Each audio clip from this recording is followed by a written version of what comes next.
الحمد لله وكفى وسلام على عباده الذين اصطفى أما بعد فأعوذ بالله من الشيطان الرجيم بسم الله الرحمن الرحيم إن الذين يبايعونك إنما يبايعون الله يد الله فوق أيديهم سبحان ربك رب العزة عما يصفون وسلام على المرسلين والحمد لله رب العالمين اللهم صل على سيدنا ومولانا محمد وعلى آل سيدنا ومولانا محمد وبارك وسلم اللهم صل على سيدنا ومولانا محمد وعلى آل سيدنا ومولانا محمد وبارك وسلم اللهم صل على سيدنا ومولانا محمد وعلى آل سيدنا ومولانا محمد وبارك وسلم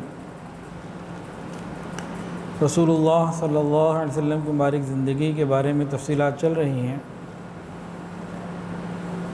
ہم صلح حدیبیہ کا ذکر کر رہے تھے اور صلح حدیبیہ کے اس واقعے میں وہاں تک پہنچے تھے کہ صلح کے لیے مختلف قریش کے لوگ آنا شروع ہو گئے تھے، بات نہیں بن رہی تھی، تو سب سے آخر میں سہیل ابن عمر آئے۔ جیسے ہی وہ تشریف لانے لگے نبی علیہ السلام نے دیکھا تو فرمایا کہ اب تمہارے کاموں میں کچھ آسانی ہو گئی۔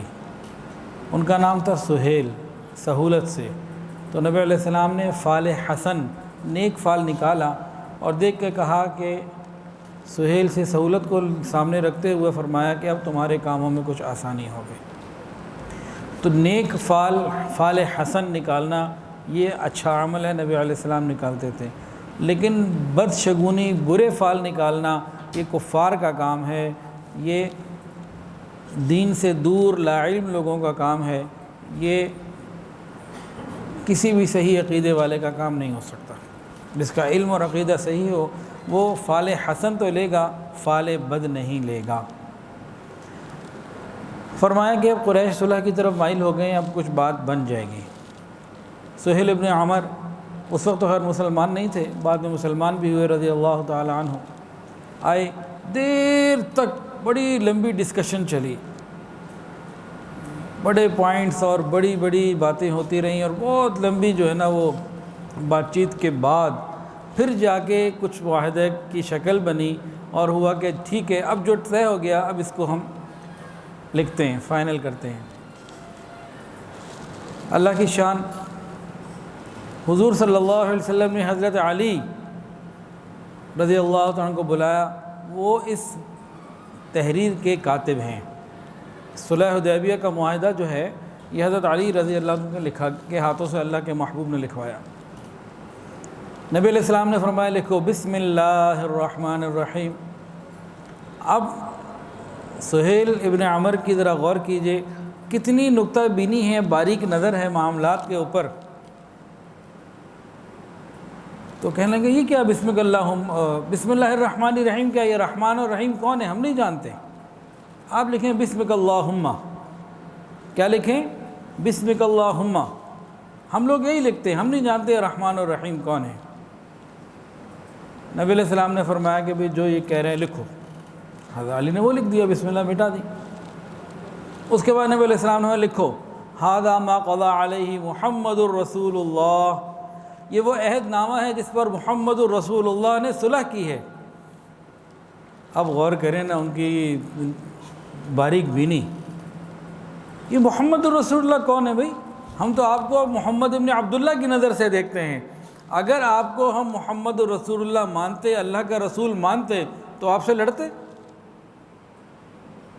آپ کو مکے سے نکالنے کی کوشش کرتے، آپ کو روکتے کہ بیت اللہ کے طرف جانے سے۔ یہ سارا مسئلہ ہی اسی بات کا ہے کہ ہم تو محمد رسول اللہ آپ کو نہیں مانتے، مٹائیں اس کو۔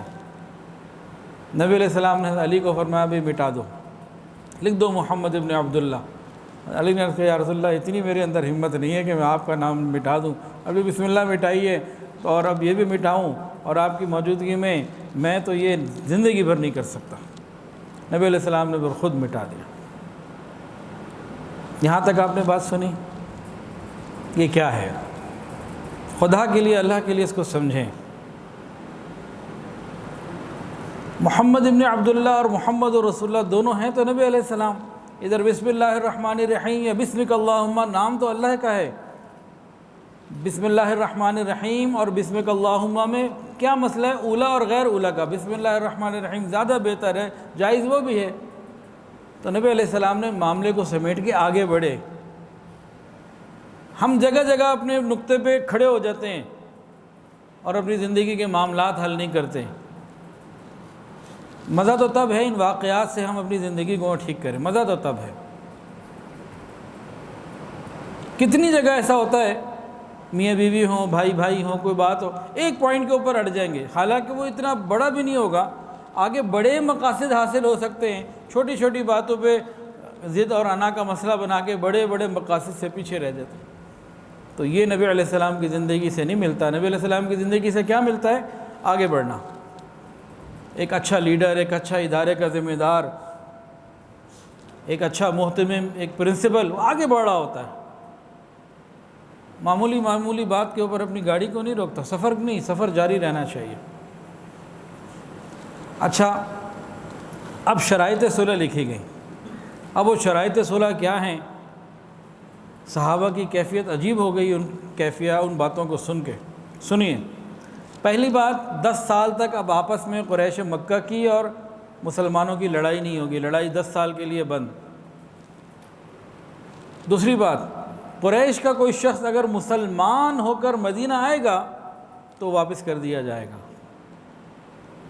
تیسری بات، مسلمانوں کا کوئی شخص اگر مکہ آ جائے گا تو وہ واپس نہ ہم لیں گے نہ آپ دو گے۔ چوتھی بات، اس 10 سالوں میں درمیان میں کوئی ایک دوسرے کے اوپر تلوار نہیں اٹھائے گا، نہ ہی کوئی خیانت کرے گا۔ پانچویں بات، حضور صلی اللہ علیہ وسلم اس سال واپس تشریف لے جائیں گے، عمرہ نہیں کریں گے۔ اگلے سال آئیں گے عمرے کے لیے، صرف 3 دن مکہ میں قیام کی اجازت ہوگی، اس سے زیادہ نہیں، اور صرف ایک تلوار ایک آدمی لا سکتا ہے، اور وہ بھی نیام یا غلاف میں ہوگی، کھلی نہیں ہوگی، یعنی وہ بھی نکالنے کی اجازت نہیں ہوگی، وہ بھی نیام میں رہے گی۔ اور چھٹی بات، جو ادھر ادھر کے جو باقی قبائل ہیں ان کو اختیار ہے، جو قبیلہ جس کے ساتھ اتحاد کرنا چاہے، حلیف بننا چاہے، بن سکتا ہے۔ چنانچہ بنو خزاعہ آپ کے ساتھ اور بنو بکر قریش کے ساتھ آ گئے۔ یہ عہد نامہ تیار ہو گیا، صلح نامہ تیار ہو گیا۔ اچھا، اب اس کے پورا ہونے سے پہلے اور دستخط ہونے سے پہلے اور باقی معاملات فائنل ہونے سے پہلے کیا ہوا؟ ایک امتحان آ گیا۔ یہ سہیل ابن عمر، ان کا سگا بیٹا جو مسلمان تھا، مکہ مکرمہ میں قید میں بند تھا، تکلیفیں دی جاتی تھیں، واپس کافر ہونے کے لیے زور دیا جاتا تھا، کسی طریقے سے وہاں سے آزاد ہو کر اور بیڑیوں کے ساتھ پہنچ گئے۔ اب کیفیت کیا ہے کہ عہد نامہ لکھا نہیں گیا تھا اس وقت، درمیان میں تھا، ابھی چیزیں فائنل دستخط نہیں ہوئے، یہ پہنچ گئے اور انہوں نے نبی علیہ السلام سے ریکویسٹ کی، یا رسول اللہ مجھے قبول کر لیجئے۔ نبی علیہ السلام نے بار بار سہیل ابن عمر کو کہا، دیکھو ابھی معاہدہ حتمی شکل پہ نہیں آیا، دستخط بھی ہونے باقی ہیں، تو جب چیز فائنل ہوگی اس کے بعد عمل درآمد کی بات ہے نا، ابھی تو فائنل ہی نہیں ہوئی۔ نبی علیہ السلام بار بار کہتے رہے، وہ بار بار منع کرتا رہا کہ سوال ہی پیدا نہیں ہوتا، یہ ہوگا تو آگے معاہدہ پورا ہوگا، ورنہ بات ہی نہیں، ابھی سے میں واپس جاتا ہوں۔ بہرحال نبی علیہ السلام نے اس بات کو بھی قبول کیا اور معاملے کو آگے لے کے چلے۔ یہاں سمجھیں، ہم چھوٹی چھوٹی باتوں میں زندگی کو روکے کھڑے ہوتے ہیں، آگے بڑھنا ہے۔ آپ نے اس کو بھی قبول کر لیا اور اس کو بھی وجہ نہیں بنایا کہ بھئی معاملے کو لمبا کر دو، لٹکا دو، دیکھی جائے گی، معاملے کو آپ نے حل فرمایا۔ یہ ایک لیڈر کی صفات ہوا کرتی ہیں۔ اللہ اکبر۔ ابو جندل یہ تھے، ان کا نام، جو آئے تھے نا سہیل ابن عمر کے بیٹے، ان کا نام تھا ابو جندل رضی اللہ تعالی عنہ۔ انہوں نے تمام صحابہ کو دیکھ کے بڑے حسرت اور افسوس کے ساتھ کہنے لگے، اے مسلمانوں، کیا مجھے واپس بھیج دو گے؟ مجھے وہاں بڑی تکلیفیں دی جاتی ہیں اور دین سے پھیرنا جاتا ہے، کیا میں واپس چلے جاؤں گا؟ نبی علیہ السلام نے جب یہ درد بھری بات سنی تو فرمایا، ابو جندل ابھی تو تم واپس جاؤ، معاہدہ کر چکے ہیں، ہمارا معاہدہ ہو رہا ہے، تو میں تو معاہدے کی خلاف ورزی نہیں کر سکتا، اور یقین رکھو اللہ تعالیٰ جلد ہی تمہارے لیے کوئی سہولت کا راستہ بنائیں گے، ابھی تو تم واپس جاؤ۔ صحابہ کرام تو جو جان دینے کے لیے تیار تھے، ان کے اوپر یہ معاہدے کی شرائط بڑی بھاری گزری، اور یہ اس عین موقع کے اوپر ان کا آ جانا اور واپس چلے جانا اس طرح سے کفار کے ساتھ، جو غیرت مند تھے، جو ایک بندے کے لیے سب جان دینے کے لیے بھی تیار تھے، ان کے لیے معاملہ بڑا مشکل تھا۔ عام مسلمان بڑے پریشان ہوئے۔ پورے مجمع میں صرف 2 لوگ ایسے تھے، ایک حضور صلی اللہ علیہ وسلم اور ایک ابو بکر صدیق رضی اللہ تعالیٰ، یہ اطمینان کی کیفیت میں تھے۔ باقی سارے صحابہ پریشان، حیران، یہ کیا ہو رہا ہے۔ حضرت عمر وہ حوصلہ کر کے آگے بڑھے، کہنے لگے یا رسول اللہ، کیا آپ نبی برحق نہیں؟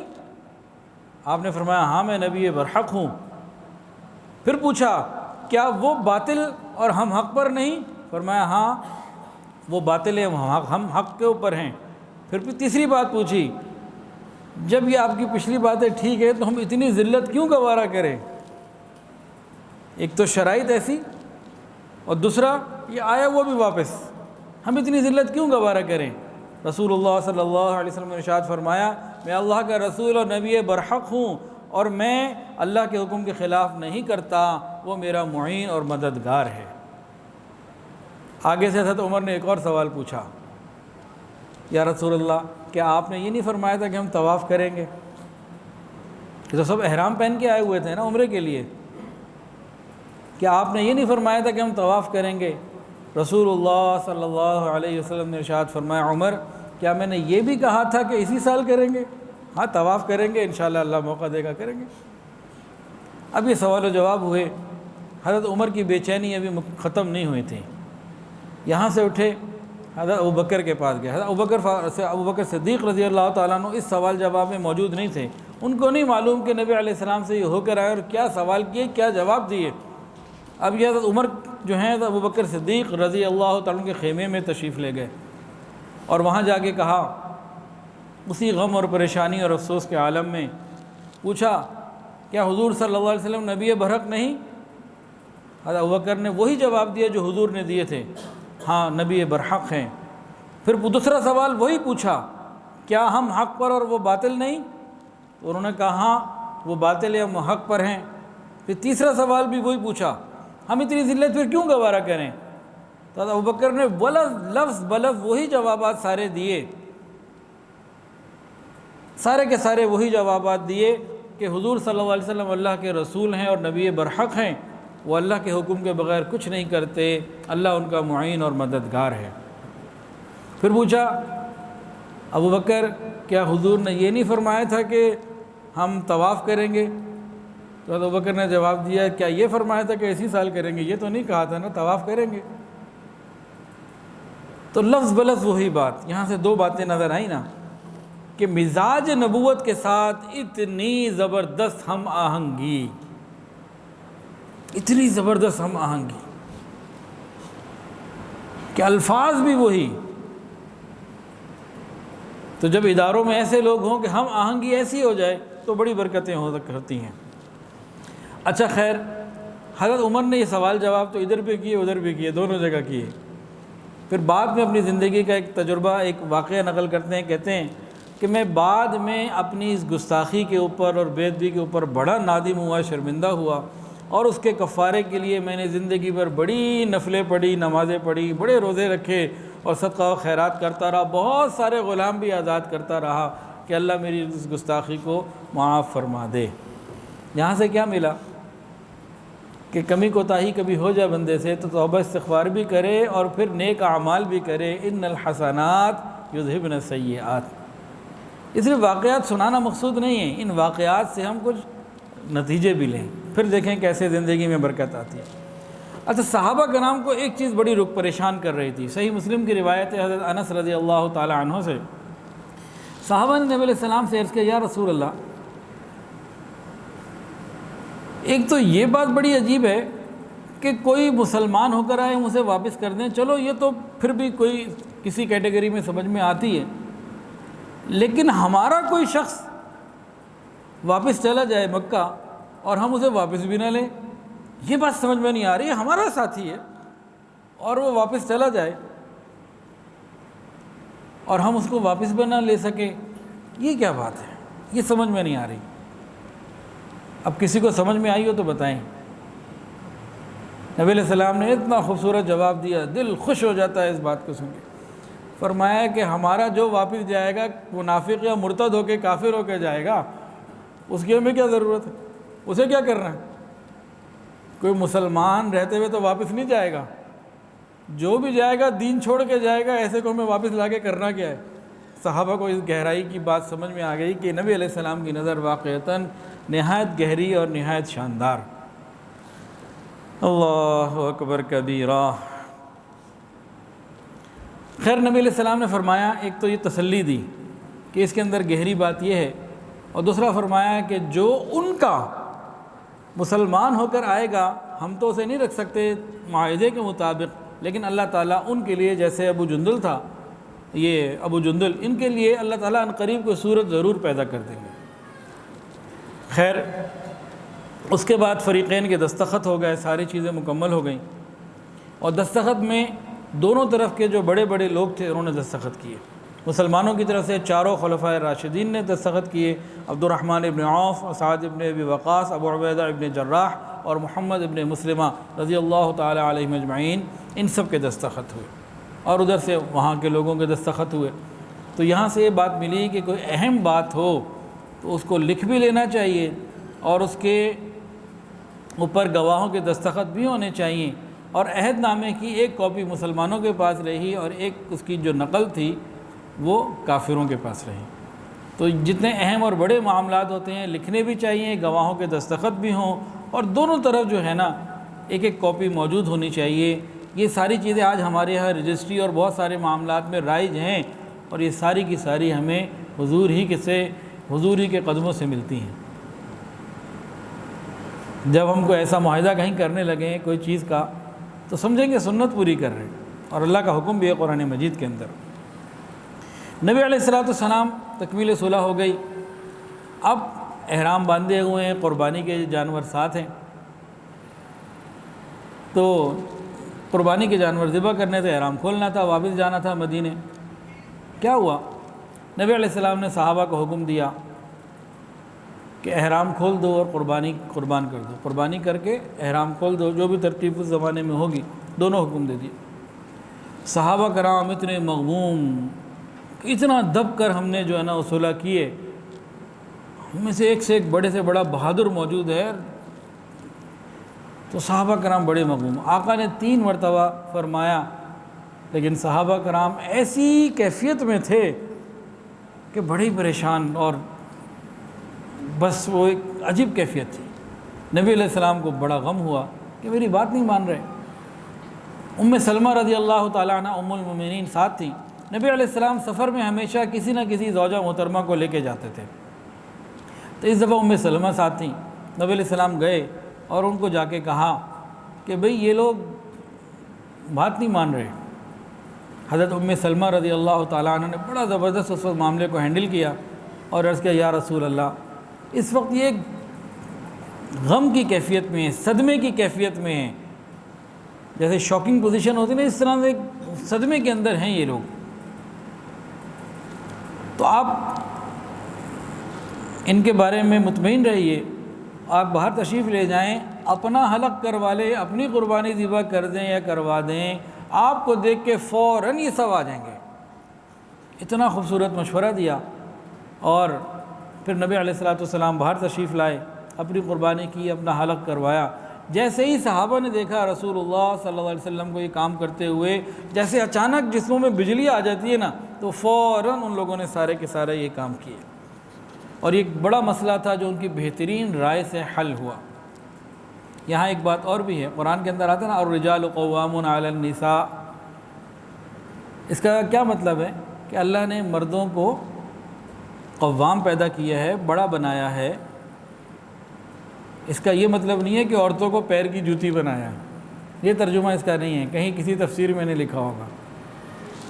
تو یہاں سے ظاہر یہ ہوتا ہے کہ اگر عورت سمجھدار ہو تو اسے مشورہ کرنا اچھی بات ہے، کیا جا سکتے ہیں۔ اور بھی بہت سے موقعوں پہ ایسا ہوا، جیسے حضرت شعیب علیہ السلام کی بیٹی نے حضرت شعیب علیہ السلام کو مشورے دیے حضرت موسیٰ علیہ السلام کے بارے میں کہ ان کو جو ہے آپ اپنے پاس کام پہ رکھ لیں، اور تفصیلات بتائیں، تو بہترین مشورہ ثابت ہوا۔ اور بھی اس طرح کے واقعات ہیں۔ تو مرد کو جو اللہ رب العزت نے برتری دی ہے وہ انتظامی معاملات کو سنبھالنے کے لیے ہے۔ اس کا یہ مطلب نہیں ہے کہ عورت کے اندر عقل یا فہم نہیں ہے۔ ہاں، عورتوں کے بارے میں ایک بات آتی ہے کہ ان کی عقل آدھی ہوتی ہے، ناقص العقل ہوتی ہیں، آدھی نہیں ناقص العقل ہوتی ہیں۔ ناقص العقل کا کیا مطلب ہے؟ ناقص العقل کا یہ مطلب نہیں ہے کہ وہ مردوں سے زیادہ امتحان میں نمبر نہیں لے سکتی اور کوئی کارنامے انجام نہیں دے سکتی، علمی استعداد کم ہے، ایسا مطلب نہیں ہے۔ ناقص العقل کا مطلب یہ ہوتا ہے کہ وہ اپنے جذبات یا خواہشات جب غالب آ جائیں تو عقل کو پیچھے چھوڑ دیتی ہیں۔ مردوں کے اندر یہ چیز کم ہوتی ہے، کوئی کوئی ہوتا ہے، عورتوں میں جذباتیت زیادہ ہوتی ہے۔ مثال کے طور پر ایک جگہ لڑکی کو کوئی لڑکا پسند آ گیا، اس نے اپنے ابا کو کہا میں نے تو اس سے کرنی ہے۔ اس نے کہا وہ نہ عقل کا، نہ شکل کا، نہ کام کا، بے روزگار ہے، کسی کام کا نہیں ہے، ہمارا خاندان ہر چیز سب ٹھیک ہے، اور تمہیں اس سے بہتر رشتے مل سکتے ہیں اور موجود بھی ہے، کہ نہیں مجھے تو اسی سے کرنی ہے۔ بھئی کھاؤ گی کہاں سے، میں بھوکی رہ لوں گی۔ تو یہ کیا ہے کہ عقل کے اوپر جذبات ایسے غالب آ گئے، تو یہ ہے ناقص العقل ہونا۔ اس کا یہ مطلب نہیں ہے، نہ پیر کی جوتی مطلب ہے، نہ اس سے یہ مطلب ہے کہ مشورے نہیں لے سکتے۔ تو ان باتوں کو بھی ہم ساتھ ساتھ سمجھتے رہیں۔ بہرحال یہ معاملہ حل ہو گیا۔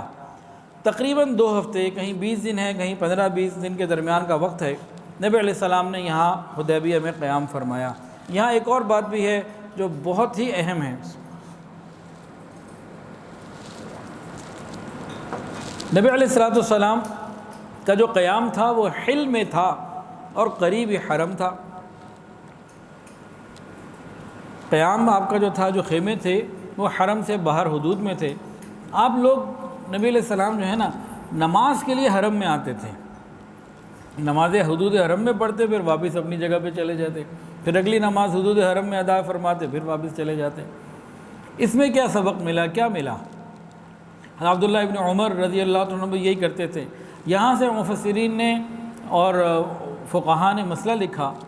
ایک بات تو یہ لکھی، جو حدود حرم کے رہنے والے ہیں نا، قریب کے رہتے حرم سے باہر ہیں لیکن حدود حرم کے قریب ہیں، ان کو چاہیے کہ نمازیں اندر آ کے ادا کر لیں۔ کیوں؟ کہ یہاں 1 لاکھ کا ثواب ہے، وہاں 1 کا ہے، وہاں 1 کا 1 لاکھ ہے اور 1 کا 1 ہے۔ تو نبی علیہ السلام نے زیادہ ثواب کے لیے حرم میں ادا کرنے کے لیے عمل کیا۔ اور دوسری بات کیا معلوم ہوئی اس سے کہ 1 لاکھ کا ثواب صرف مسجد حرام میں نہیں بلکہ پورے حدود حرم میں ہے۔ ان معاملات میں بہت چیزیں نکلتی ہیں۔ اب نبی علیہ السلام نے واپسی کا سفر شروع کیا۔ صحابہ احرام تو اتار چکے لیکن دلوں کے اندر ایک غم ہے۔ غم کیا؟ عمرہ ادا نہیں کر سکے، عمرے کی نیت سے آئے تھے۔ دوسرا تو شرائط تھی صلح کی، وہ ظاہر میں ایسا معلوم ہو رہا ہے کہ مسلمانوں نے دب کے صلح کی ہے، اور وہ تو جان دینے کے لیے، شہادت کے لیے بھی تیار بھی تھے اور باقاعدہ اس کے لیے بیعت کر چکے تھے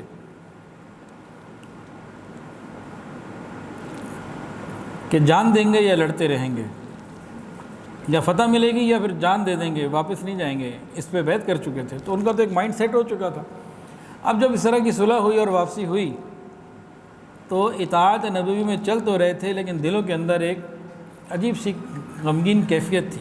اور یہ ابو جندل جو آئے اور واپس کیا گیا، اس کا ایک اپنا اثر تھا۔ حالات کا اثر آتا ہے نا بندے پہ۔ یہ معاملات تھے۔ اتنے میں سورہ فتح نازل ہوئی، انا فتحنا لک فتحا مبینا، پوری صورت نازل ہوئی، اور حضور صلی اللہ علیہ وسلم نے 26ویں سپارے میں صورت ہے، تو یہ آپ نے صحابہ کو سنائی۔ صحابہ حیران ہوئے، یا رسول اللہ یہ فتح ہے؟ اسے فتح کہتے ہیں؟ اس میں ایسی کون سی فتح کی بات ہے؟ نبی علیہ السلام نے فرمایا، قسم اس ذات پاک کی جس کے قبضے میں میری جان ہے، یہ عظیم الشان فتح ہے، خالی فتح نہیں ہے، یہ عظیم الشان فتح ہے۔ علماء نے لکھا کہ فتح حدیبیہ عظیم الشان فتح کیسے تھی کہ آج سے پہلے جو مشرکین مکہ تھے اور باقی جو کفر تھا، وہ صرف دشمن کی نظر سے دیکھتا تھا، لڑنا مرنا مارنا بس یہی سوچ تھی۔ اب کیا ہوا؟ اب معلوم ہو گیا کہ 10 سال تک تو لڑائی نہیں ہے، تو اب ایک دوسرے کو دیکھنے کا، بات چیت کا موقع ملا، قرآن مجید سننے کا موقع ملا، اسلام سمجھنے کا موقع ملا۔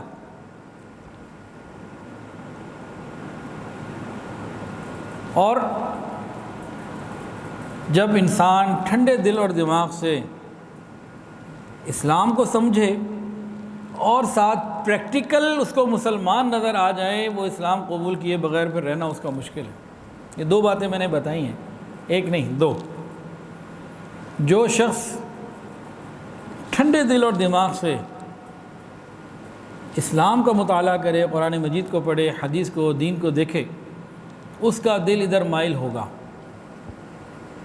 اس کے بعد اس کو کچھ ایسے وہ چاہیے پریکٹیکل نمونے، تو صحابہ کرام بے شمار موجود تھے۔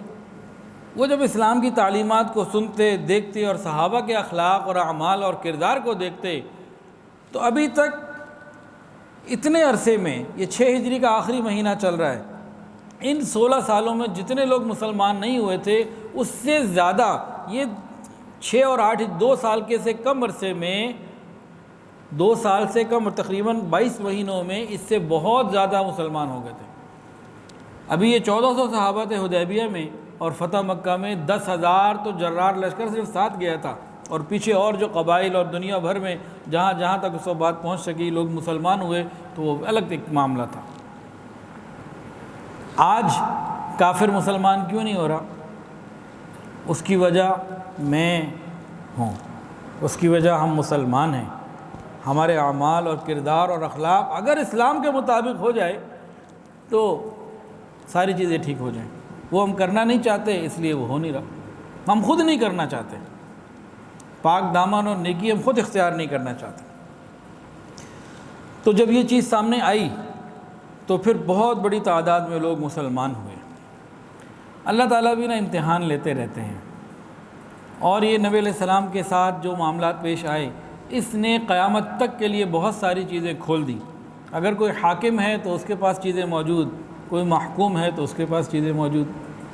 نبی علیہ السلام ابھی مدینہ طیبہ پہنچے ہی ہیں تو ایک صحابی تھے ابو بصیر رضی اللہ تعالی عنہ، یہ مدینہ آ گئے۔ مکہ میں تھے، مکہ کے تھے، مسلمان ہوئے، اور وہاں سے کسی طرح نکل کر ہجرت کر کے مدینہ کی طرف چل پڑے۔ قریش مکہ کو پتہ چلا کہ یہ مدینہ جا رہے ہیں، تو پیچھے دو آدمیوں کو پیچھے بھیج دیا، جاؤ بھئی مدینہ جا کے حضور سے بندہ اپنا واپس لے کر آؤ، معاہدہ ہے ہمارا۔ اب جو ہے ابو بصیر پہنچ گئے، نبی علیہ السلام سے ملے۔ آقا نے فرمایا ابو بصیر میں معاہدے کی خلاف ورزی نہیں کر سکتا، تم واپس چلے جاؤ۔ یا رسول اللہ مجھے کہاں بھیج رہے ہیں؟ جو مجھ پر ظلم کرتے ہیں، مجھے اپنے اسلام سے پھیرنا چاہتے ہیں، آپ مجھے وہاں بھیج رہے ہیں؟ فرمایا ابو بصیر صبر کرو، ان قریب جلدی انشاءاللہ اللہ تمہارے لیے کوئی سبب پیدا کر دے گا، کوئی صورت بنا دے گا، تم ابھی واپس چلے جاؤ۔ اتنے میں یہ دونوں بندے بھی آ گئے، اور نبی علیہ السلام نے ان دونوں کے حوالے کیا اور یہ چلے گئے۔ کتنے غم کے ساتھ گئے ہوں گے کہ مکہ میں تکلیفیں تھیں اور دشمن ہیں، اور اپنوں کے پاس آئے تو نبی علیہ السلام نے معاہدے کی وجہ سے ان کو واپس کر دیا۔ ابھی ابو بصیر واپس چلے گئے، واپس جا رہے ہیں تو ایک مقام ذوالحلیفہ جہاں عمرے کا احرام باندھا جاتا ہے، یہاں یہ کافر لوگ ذرا رکے، کچھ تھوڑا سا آرام کر لیں، کچھ کھا پی لیں، تو انہوں نے کھجوریں تھیں ان کے بعد وہ کھانا شروع کر دیں۔ اتنے میں ابو بصیر رضی اللہ تعالیٰ نے ان میں سے ایک جو تلوار تھی نا، اس تلوار کی تعریفیں کی، یار بڑی زبردست تلوار ہے آپ کے پاس، بڑی اچھی معلوم ہوتی ہے، بڑا اچھا لگ رہا ہے مجھے۔ اس نے جب تعریف سنی تو بھی شیخی میں آ گیا، ہاں جی کیا بات ہے میری تلوار کی، بڑی جگہ اس کو میں نے آزمایا، ایسی شاندار یہ تلوار ہے، اور تلوار نکال کے اس کی ڈیمونسٹریشن اور اس طرح سے شیخی میں آ گئے نا، بڑی اچھی چیز ہے جی میرے پاس۔ ان کا ذرا مجھے بھی دکھاؤ، میں بھی ذرا دیکھوں۔ اس نے پکڑا دی، انہوں نے تلوار پکڑی اور ساتھ ہی ایک لمحہ بھی نہ لگایا، اس کی گردن تو اتاری۔ اب یہ دوسرا جو بندہ تھا نا وہ بھاگ کے سیدھا مسجد نبی میں نبی علیہ السلام کے پاس آیا، کہنے لگا ہم 2 تھے، ایک ہو چکا قتل، اب میری باری ہے۔ اب پیچھے سے وہ بصیر بھی نبی علیہ السلام کے پاس آ گئے، کہنے لگے یا رسول اللہ آپ نے اپنا وعدہ پورا کر دیا، میں واپس چلا گیا، اور اب میں نے فلاں بندے کو قتل اس لیے کیا کہ وہ مجھے میرے دین سے پھیرنا چاہ رہا ہے، مجھ پر ظلم کرنا چاہ رہا ہے، اور وہ میں نے اپنی مرضی سے کیا، کسی کے کہنے سے نہیں کیا۔ آپ اپنا عہد پورا کر چکے ہیں، اب تو میں رہ سکتا ہوں نا۔ نبی علیہ السلام نے فرمایا بڑا ہی لڑائی بھڑکانے والا آدمی ہے، کوئی ہے جو اسے سمجھاتا؟ ابو بصیر سمجھ گیا کہ نبی علیہ السلام دوبارہ مجھے واپس کر دیں گے، تو وہ خود ہی واپس چلے گئے، اور وہاں سے بجائے مکہ مکرمہ جانے کے ساحل سمندر کے پاس کسی جگہ کے اوپر، جگہ کا نام ہے دومت الجندل، وہاں ایک جگہ کوئی ساحل سمندر پہ تھی، وہاں جا چلے گئے، وہاں زندگی کا وقت کچھ گزارنے لگے۔ اللہ کی شان، یہ جب خبر پھیلی اور ان کا ادھر ساحل سمندر پہ جانا لوگوں کو معلوم ہوا، تو وہ مسلمان جو کمزور تھے، ضعیف تھے، وہ پھر مکہ سے نکل کے آہستہ آہستہ ادھر جانے لگے۔ انہیں پتہ تھا مدینہ میں تو جا نہیں سکتے، معاہدہ ہے، تو وہاں جانے لگے۔ تو ایک روایت میں کہ 70 لوگ تھے، اور ایک جگہ 300 کی بھی تعداد ہے، تو بہرحال وہ 70 کے قریب لوگ وہاں جمع ہو گئے۔ اب نہ وہاں کوئی بازار، نہ کھانے پینے کی چیزیں، نہ ان کے پاس کوئی کھیت، کچھ بھی نہیں، ساحل سمندر پر ہیں، کبھی کچھ مل گیا کھا لیا، نہیں تو وہ زندگی گزر رہی ہے۔ بہرحال جب کبھی کبھی وہاں سے قریش کے قافلے گزرتے تو ان قافلوں پر پھر یہ حملہ کر دیتے۔ اب قریش کے تجارتی قافلوں میں کوئی لشکر تو نہیں ساتھ ہوتے تھے، چند گارڈ ہوتے ہوں گے یا چند لوگ ہوتے ہوں گے، تو ان پہ حملہ کرتے اور ان سے کچھ چیزوں کو چھین لیتے، کچھ حاصل کر لیتے، اس سے کچھ ان کا گزارا ہو جاتا، باقی بس پانی اور بھوک پیاس اس طرح وقت چلتا رہا، وقت گزرتا رہا۔ لیکن جو قریش کا قافلہ آتا اور جاتا اس کو یہ روکتے ضرور، اس کے لیے رکاوٹ ضرور بنتے۔ اللہ کی شان، جب کچھ عرصہ یہ رہا نا، تو قریش مکہ نے ہی حضور کو وفد بھیجا، پیغام بھیجا، آپ کو اللہ کا بھی واسطہ، ہماری رشتہ داری کا بھی واسطہ، ان کو واپس اپنے پاس بلا لیں، یہ جو وہاں کھڑے ہیں ان ساروں کو اپنے پاس بلا لیں، اور ہم اس شرط کو ختم کرتے ہیں، اگر کوئی ہم میں سے مسلمان ہو کر آئے تو اس کو اپنے پاس ہی رکھے، ایسا نہ ہو کہ ساحل سمندر پہ چلا جائے، اس کو بھی اپنے پاس رکھے، اس شرط کو ہم اپنی مرضی سے ختم کرتے ہیں۔ تو اللہ رب العزت نے صورت پیدا فرمائی، حضور صلی اللہ علیہ وسلم نے خط لکھوایا، اور وہ خط حضرت ابو بصیر رضی اللہ تعالیٰ عنہ کے نام تھا، اور قاصد کو بھیجا جاؤ کہ ان کو میرا خط پہنچاؤ اور ان کو کہو سارے ادھر آ جائیں۔ ادھر حضرت ابو بصیر رضی اللہ تعالیٰ عنہ جو مکہ سے نکلے تھے مدینہ میں زندگی گزارنے کے لیے، نبی کے قدموں میں زندگی گزارنے کے لیے، اور وہاں اس پل میں تھے کہ کب اجازت ملے ہم سب مدینہ آئیں، لیکن وہ مدینے والے کا خط آیا۔ اس وقت ان کی کیفیت ایسی تھی کہ گھر بار تو کوئی نہیں تھا، کھانا پینا کبھی ملتا تھا کبھی نہیں ملتا تھا، کمزوری اتنی ہوئی، اتنے میں اللہ کی طرف سے وقت بھی آ گیا، وقت پورا ہو گیا۔ نبی علیہ السلام کا جب خط ان کو پہنچا، ان کے آخری سانس اور آخری لمحات چل رہے تھے، اس حال میں جب انہیں خط ملا، ایک روایت میں ہے کہ انہوں نے ہاتھ میں لیا، پڑھا، اور اسی طرح پھر ان کا انتقال ہو گیا، اور ایک روایت میں کہ جب انتقال ہوا تو سینے پہ تھا۔ تو بہرحال نبی علیہ السلام کا خط پڑھا، خوش بھی ہوئے، لیکن اس کے بعد پھر کلمہ پڑھا اور اللہ تعالیٰ کے پاس چلے گئے۔ پھر ابو جندل رضی اللہ تعالیٰ عنہ نے وہاں قبر کھودی، تجہیز و تکفین کے معاملات ہوئے، اور وہیں ان کی قبر بنائی گئی، بعد میں وہاں پر ایک مسجد بنا دی گئی، اور باقی جتنے صحابہ کرام تھے یہ بخیر و عافیت مدینہ طیبہ واپس تشریف لے آئے۔ اچھا، ادھر سہیل ابن عمر کو جب پتہ لگا نا کہ ابو بصیر نے ایک شخص کو قتل کر دیا تھا، ذوالحلیفہ میں جس کی تلوار تھی اس کو قتل کر دیا، تو سہیل ابن عمر نے کہا کہ بھئی مسلمانوں سے، حضور سے دیت مانگو کہ ان کے بندے نے ہمارا بندہ مارا۔ تو ابو سفیان رضی اللہ عنہ سے مسلمان نہیں ہوئے تھے، انہوں نے کہا کہ بھئی دیکھو یہ حضور سے لینا بنتا نہیں ہے، اس لیے نہیں بنتا کہ حضور نے تو واپس کر دیا تھا، اب جو کچھ ابو بصیر نے کیا وہ حضور کی اجازت اور حکم سے تو نہیں کیا، اپنی مرضی سے کیا، تو ہمارا ان سے دیت مانگنا نہیں بنتا۔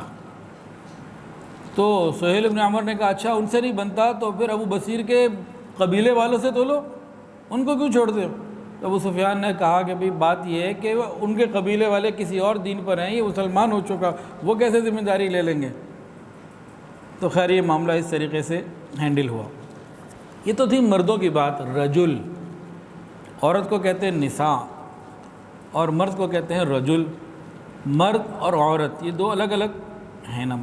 اب جو معاہدے میں لکھا ہوا تھا وہ لکھا ہوا تھا رجل، رجل کہتے ہیں مرد کو، عورت کو رجل نہیں کبھی کہتے۔ کئی عورتیں مسلمان ہو کر پہنچ گئی مدینہ، ادھر سے قریش مکہ نے وفد بھیجا، جناب معاہدہ واپس کریں۔ اللہ رب العزت کا قرآن آ گیا۔ اللہ فرماتے ہیں یا ایھا الذین آمنوا اذا جاءکم المؤمنات مہاجرات فامتحنوہن اللہ اعلم بایمانہن۔ اے ایمان والو، جو مسلمان عورتیں ہجرت کر کے آئیں تم ان کا امتحان لے لو، کس لیے آئی ہیں؟ اگر وہ صرف اللہ اور اس کے رسول کے لیے ہجرت کر کے دین کے لیے آئی ہیں، انہیں واپس نہیں کر سکتے۔ ان سے نکاح اور باقی بھی تفصیلات اور احکامات آئے۔ تو نبی علیہ السلام نے جب یہ آیت آئی صحابہ کو بھی سنائی، کفار کو بھی بتا دیا، اور انہوں نے کوئی اعتراض نہیں کیا کہ ہاں معاہدے میں لفظ رجل ہے اور عورت تو ہے ہی نہیں۔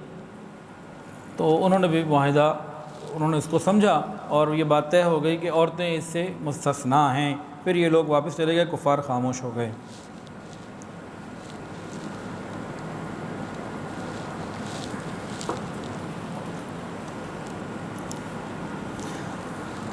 اللہ اکبر کبیرہ۔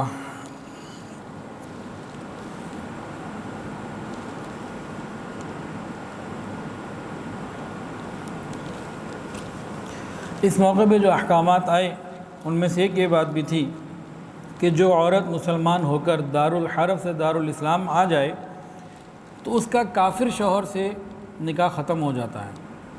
مسلمانوں کو حکم دیا کہ کوئی مرد اس سے شادی کرے، اور اسی طرح مسلمانوں کو کہا کہ جو تمہاری کافر بیویاں ہیں اب وہ تمہاری بیویاں نہیں رہیں، بوجہ ایمان اب تمہارا معاملہ خود بخود ختم ہو گیا۔ یہ بھی اللہ کا حکم آ گیا، بات واضح ہو گئی۔ حضرت عمر فاروق رضی اللہ تعالیٰ عنہ کی 2 بیویاں مکہ میں تھیں، دونوں کافر تھیں، مشرکہ تھیں۔ جیسے ہی حکم آیا فوراً دونوں کو ختم، طلاق دے کے کام کو ختم کیا۔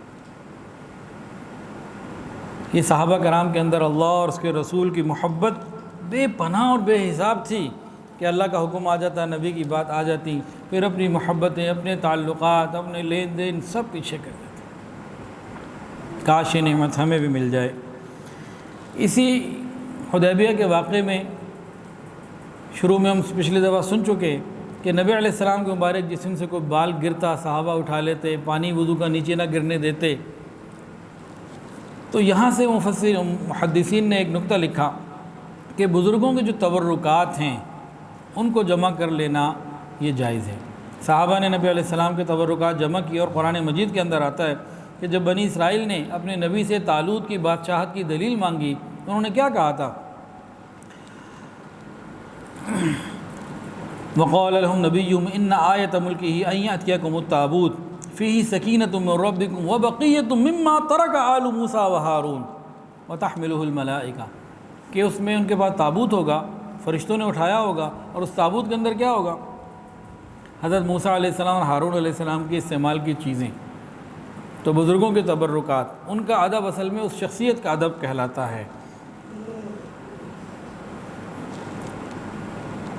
اس میں بیعت کا بھی ذکر آیا۔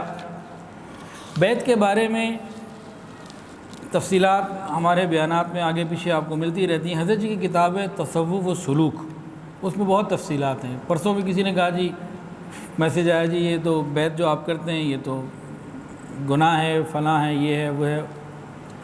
یہ بیعت سنت ہے، قرآن اور حدیث سے ثابت ہے۔ نبی علیہ السلام نے اسلام پر بیعت لی، ہجرت پر بیعت لی، جہاد پر بیعت لی، گناہوں کو چھوڑنے پر بیعت لی، اور کبھی اس بات پر بیعت لی کہ زنا نہیں کریں گے، چوری نہیں کریں گے، اولاد کو قتل نہیں کریں گے، اور کبھی اس بات پر اللہ کی عبادت کریں گے، کسی کو شریک نہیں کریں گے، 5 نمازیں ادا کریں گے، زکوٰۃ دیں گے، امر بالمعروف و نہی عن المنکر کریں گے۔ کبھی اس بات پہ بیعت لی ہمیشہ دوسروں کی خیر خواہی کریں گے۔ کبھی اس بات پر کسی سے بیعت لی کہ بھئی کسی سے سوال نہیں کریں گے، والدین کی اطاعت کریں گے، اور اس طریقے سے بہت ساری احادیث میں بیعت کا لینا نبی علیہ السلام سے ثابت ہے۔ تو اتنی باتوں کے بعد بیعت کے بارے میں یہ مسنون عمل ہے، مستحب عمل ہے، اور اس میں فائدے ہی فائدے ہیں۔ اب سمجھنے کا جو پوائنٹ ہے وہ کیا ہے؟ وہ یہ ہے کہ حضور صلی اللہ علیہ وسلم خلیفۃ اللہ بھی ہیں، اور حضور صلی اللہ علیہ وسلم معلم الکتاب والحکمہ اور مزکی بھی ہیں، قرآن اور حدیث کی تعلیم دینے والے بھی ہیں، دلوں کے صاف کرنے والے بھی ہیں، اور خلیفۃ اللہ بھی ہیں۔ نبی علیہ السلام نے دونوں طریقوں سے بیعت لی ہے۔ جو بیعت آپ نے خلیفۃ اللہ ہونے کی حیثیت سے لی، وہ خلفائے کرام کے لیے وہ بیعت لینا سنت ہوئی رعایا سے، عوام سے، اور جو بیعت آپ نے معلم الکتاب والحکمہ اور مزکی ہونے کی حیثیت سے لی، وہ پھر علماء ربانیین اللہ والوں کے لیے اور مشائخ کے لیے یہ سنت قرار ہو گئی۔ الحمدللہ یہ ہمارا بیعت کا سلسلہ قرآن و حدیث سے ثابت ہے۔ حدیبیہ کے بارے میں آخری بات کر کے اب آگے ہم چلتے ہیں۔ جس درخت کے نیچے یہ واقعہ ہوا بیعت کے لینے کا، تحت الشجرہ، یہ قرآن کے الفاظ ہیں، بیعت لی گئی، اس درخت کو حضرت عمر نے اپنے زمانے میں کٹوا دیا تھا۔ اس کٹوانے میں جو تحقیقی بات ہے، جو کتابوں میں حدیث میں ثابت ہے، وہ کیا ہے، اس کو سمجھنا ہے۔ عام مشہور بات یہ ہے، صرف اتنی بات مشہور ہے کہ حضرت عمر کو یہ شک ہوا کہ لوگ اس کو بعد میں شرک یا بدعت کا ذریعہ نہ بنا لیں، بس اتنی بات مشہور ہے۔ پوری بات کم لوگوں کو، علماء کو تو معلوم ہے، عوام کو معلوم نہیں۔ وہ اصل میں کیا ہے کہ وہ پتہ ہی نہیں، بھول گئے تھے لوگ کہ وہ درخت ہے کون سا۔ یہ شک ہو گیا تھا، یہ ہے، یہ ہے، یہ ہے، تو لوگوں نے اپنی مرضی سے ایک بنا لیا تھا کہ یہ ہے۔ تو حضرت عمر فاروق رضی اللہ تعالیٰ عنہ نے اس کو کٹوا دیا کہ ایک تو اس کی اصل ہی معلوم نہیں کو ہے کون سا، اور دوسرا وہ خطرہ بھی تھا کہ بھئی اس کو کوئی جگہ نہ بنا لے۔ تو اس میں جو مین پوائنٹ تھا وہ یہ ہے کہ بھئی پتہ ہی نہیں تھا کہ بعد میں کہ ہے جگ، وہ ہے کون سا، وہ نہیں۔ صحابہ کرام سے یہ ثابت ہے کہ ان کو خود نہیں یاد رہا تھا کہ تھا کون سا۔ تو یہ بھی اس کے اندر بات ہے۔ اچھا جی، اللہ تعالیٰ نے صلح حدیبیہ کو فتح مبین اور سکون قرار دیا۔ فتح کسے کہتے ہیں؟ عربی میں فتح کہتے ہیں کسی بند چیز کے کھل جانے کو، کسی بند چیز کے کھل جانے کو فتح کہتے ہیں۔ تو یہ لڑائیوں کی وجہ سے اور مشرکین مکہ کے بار بار حملوں کی وجہ سے پورے عرب اور عالم میں، پوری دنیا کے اوپر اسلام کی تبلیغ کا دروازہ بند تھا، دعوت کا دروازہ بند تھا، وہ اللہ نے کھول دیا، وہ دروازے کھلے۔ تو نبی علیہ السلام نے اس وقت کو بہت غنیمت جانا، اور اللہ کا پیغام پوری دنیا میں پہنچانے کے لیے آپ نے باقاعدہ کام شروع کیا۔ کیا کام ہوا؟ دنیا کے جو بادشاہ تھے ان کو پیغام پہنچانے کے لیے خطوط لکھے گئے، مختلف خطوط لکھے گئے۔ یہ ایک بڑا نیا اور اہم کام تھا۔ ابھی تک 16 سالہ ہسٹری میں 13 اور 6 19 سالہ، یہ 7 ہجری شروع ہو چکا ہے۔ صلح حدیبیہ ذوالحجہ میں ہوا تھا، آخری مہینے 6 ہجری میں، اب 7 ہجری شروع ہو رہا ہے۔ تو 13 سال مکہ کے اور 6 سال یہ 19 سال میں آپ نے کہیں نہیں سنا ہوگا کہ نبی علیہ السلام نے کسی بادشاہ کو خط لکھا۔ ایسے ہی ہے نا جی، اب دنیا کے مختلف بادشاہوں کو خطوط جا رہے، دعوت اسلام جا رہی ہے۔ یہ کیا کام ہے؟ نیا، اہم اور بڑا کام ہے۔ آپ نے اس کام کے لیے کیا کیا؟ یہ نہیں تھا کہ مختلف صحابہ کو خطوط لکھ کے دیا بھی جاؤ دے آؤ۔ ہم میں سے بہت سے لوگ اتنا آرڈر دیتے ہیں، مزہ نہیں آتا، صاحب بن کے بیٹھے ہوتے ہیں، بس آرڈر جاری کرنا ہے۔ نبی علیہ السلام کی سنت تو یہ نہیں ہے۔ آپ نے اس کام سے پہلے کیا کیا؟ تمام صحابہ کرام کو جمع کیا، ان کو ایک خطبہ دیا، ان کو تفصیل سمجھائی کہ اب ہمارے پاس موقع ہے، ہم یہ کام کر سکتے ہیں، اور سب کو بٹھا کر پوری تفصیل سمجھائی اور کہا دیکھو تم عیسیٰ علیہ السلام کے حوارین جیسے نہ ہو جانا کہ جی قریب قریب تو چلا جاؤں گا اور دور نہیں جاؤں گا، یعنی آسان تو کر لوں گا، مشکل کام میں نہیں کروں گا۔ تو پوری بات سمجھائی۔ آج ہمارے اندر کیا ہوتا ہے، کسی بڑے نے، کوئی بھی بڑا ہو، اپنی سیٹ پہ بیٹھ کے دوسروں کو خالی آرڈر جاری کرنے ہوتے ہیں، اس کی فضیلت، اس کی تفصیلات سمجھانی نہیں ہوتی۔ نبی علیہ السلام نے ایسے نہیں کیا۔ تو آپ نے سب کو سمجھایا، بات کی، مشورہ ہوا، تو صحابہ کرام نے ہر طریقے سے اپنے آپ کو پیش کیا کہ میں حاضر ہوں. سب نے کہا حاضر ہیں. ایک رائے دی. صحابہ نے عرض کیا یا رسول اللہ، یہ جو بڑے بڑے بادشاہ ہیں نا دنیا کے، یہ بغیر مہر والا جو خط ہے نا اس کی طرف کوئی التفات نہیں کرتے، بلکہ پڑھتے ہی نہیں، اس کو اہم ہی نہیں سمجھتے. تو آپ ایک مہر بنوا لیجئے. تو حضور صلی اللہ علیہ وسلم نے پھر ایک مہر بنوائی جس میں لکھا تھا محمد الرسول اللہ. محمد نیچے، رسول اس کے اوپر، اللہ اس کے اوپر. اللہ، رسول، محمد اوپر سے دیکھیں تو ویسے تو محمد الرسول اللہ. یہ آپ نے مہر خاص طور سے بنوائی، اس لیے بنوائی کہ جو بادشاہوں کو خطوط جائیں کہ وہاں کا ایک پروٹوکول ہے، اس پروٹوکول کو پورا کرنا ہے. عام آدمی کو آپ نے پہلے خط بھیجیں، خط میں آپ نے وہ نہیں لگوائی مہر، لیکن اب یہ جب بات آ گئی تو یہاں کے پروٹوکول ہیں ان کو پورا کرنا، تو وہ آپ نے کیا.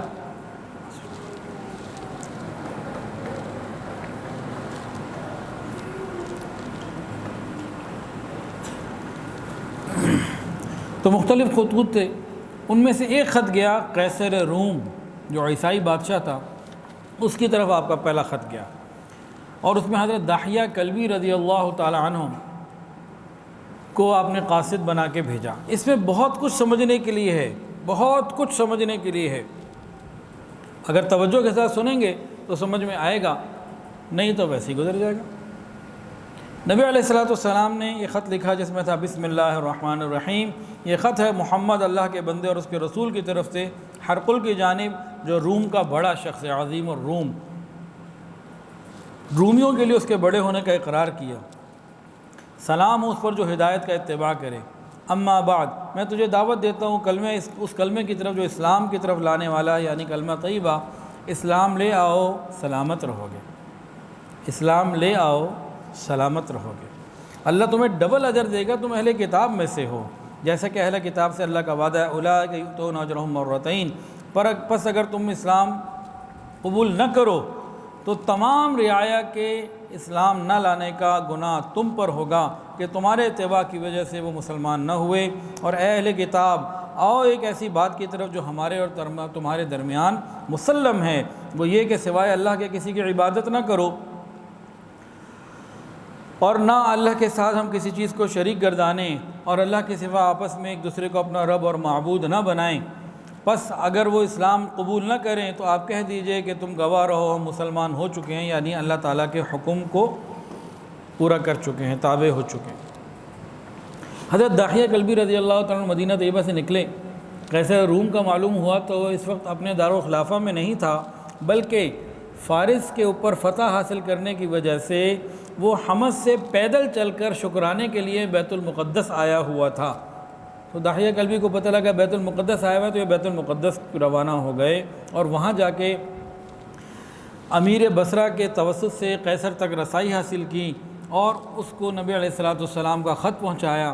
اور خط دینے سے پہلے ایک بہت خوبصورت انہوں نے تقریر کی، تھوڑی سی بات کی جو بہت خوبصورت تھی. اس میں سمجھنے کے لیے بہت کچھ ہے. اس نے کہا ہے قیصر روم، جس نے مجھے آپ کی طرف بھیجا ہے وہ آپ سے بہتر ہے، اور جس نے ان کو نبی بنا کے بھیجا ہے وہ ان سے بھی بہتر ہے، وہ سب سے اعلیٰ اور رفیع ہے.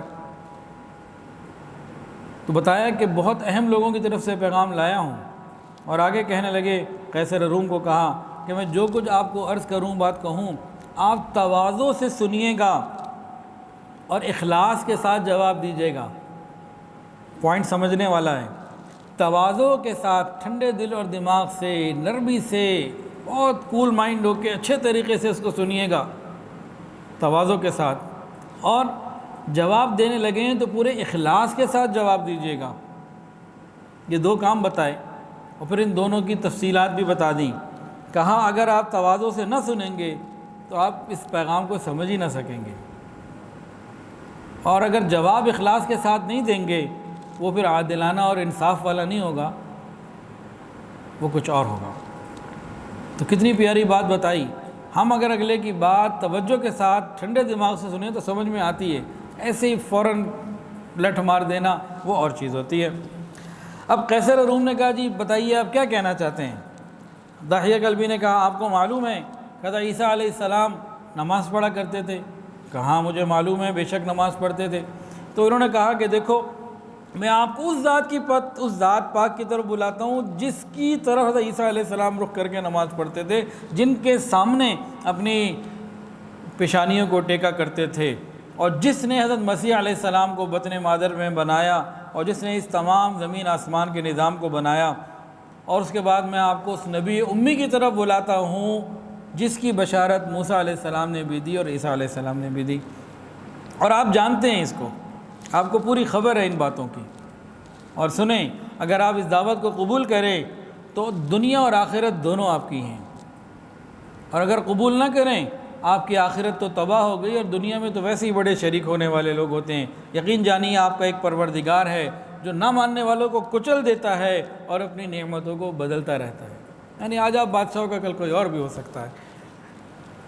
قیصر روم کو خط دیا، قیصر روم نے حضور صلی اللہ علیہ وسلم کا خط لیا، سب سے پہلے اس کو سر پہ رکھا، پھر آنکھوں پہ رکھا، پھر اس کو بوسہ دیا، پھر اس کو بڑے توجہ اور شوق سے پڑھا، اور پھر ان کو کہا کہ بھئی مجھے کچھ سوچنے سمجھنے کا ٹائم دیا جائے، تو آپ آج نہ آئیں، پھر اگلا کوئی ٹائم دے دیا، کل کا یا 2 دن بعد کا، کہ جی پھر بات ہوگی، فی الحال مجھے سوچنے سمجھنے کا اور آپس میں مشوروں کا وقت دیا جائے۔ حضرت داحیہ کلبی تو چلے گئے۔ ادھر قیصر روم نے کیا کیا؟ اس نے کہا دیکھو بھئی یہ مکہ سے آیا ہوا بندہ ہے، کیا کوئی مکہ کے لوگ یہاں موجود ہیں ابھی؟ اگر ہیں تو انہیں تلاش کر کے لاؤ، یہ بیت المقدس میں ہیں۔